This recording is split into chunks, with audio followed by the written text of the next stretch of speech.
I wanted to do a quick video about mushrooms and identifying mushrooms that are edible and ruling out the ones that are poisonous. This is prompted by one of our friends on YouTube, Artisan Tony, posted a video recently about mushrooms, and he seemed a little apprehensive about it, Tony, and mushrooms are one of the things outside of firearms that I'm very interested in, and I wanted to show you a couple of resources here because you don't seem like the kind of guy to me who's willing to propagate a wives' tale as opposed to cracking a book and learning a little something. And I think this might apply as well, not just narrowcasted to Tony, but kind of to preppers or people that are interested in wilderness survival or just camping or people that like to eat interesting foods.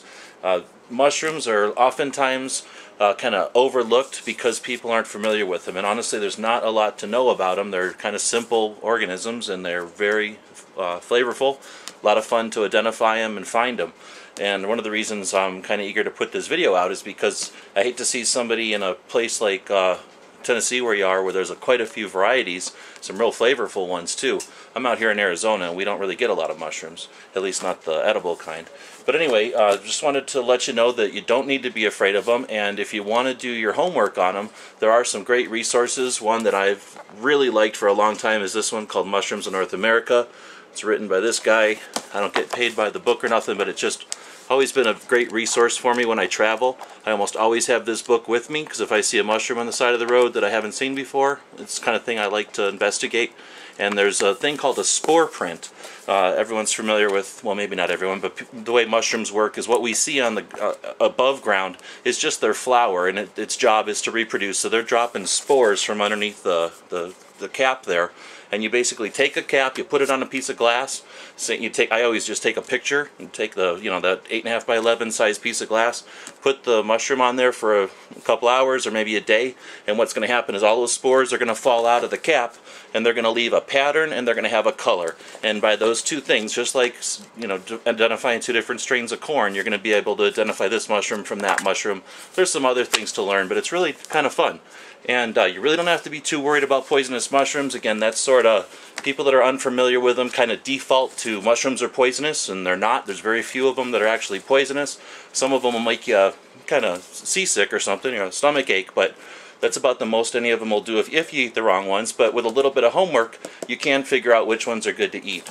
So there's guides like this that are going to be mushrooms in your area.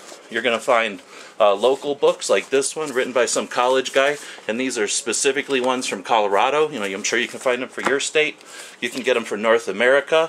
You can get older stuff that's going to give you more information than you ever wanted.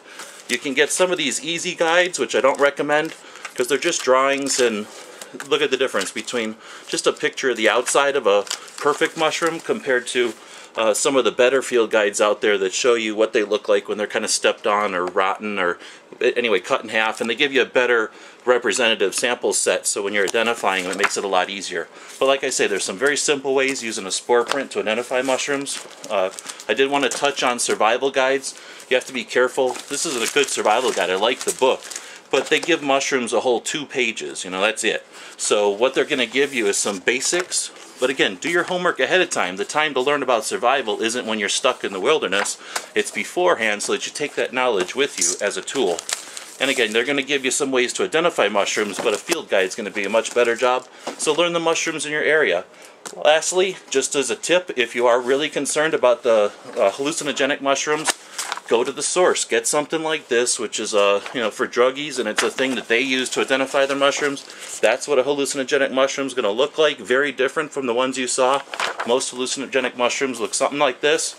But again, learn what the bad ones are, learn what the good ones are, and you're going to open up a whole new flavor palette for you. Anyway, don't want to bore anybody, but I do like mushrooms, and I wanted to express that. So if anyone's interested, lots of resources available. Thanks for watching.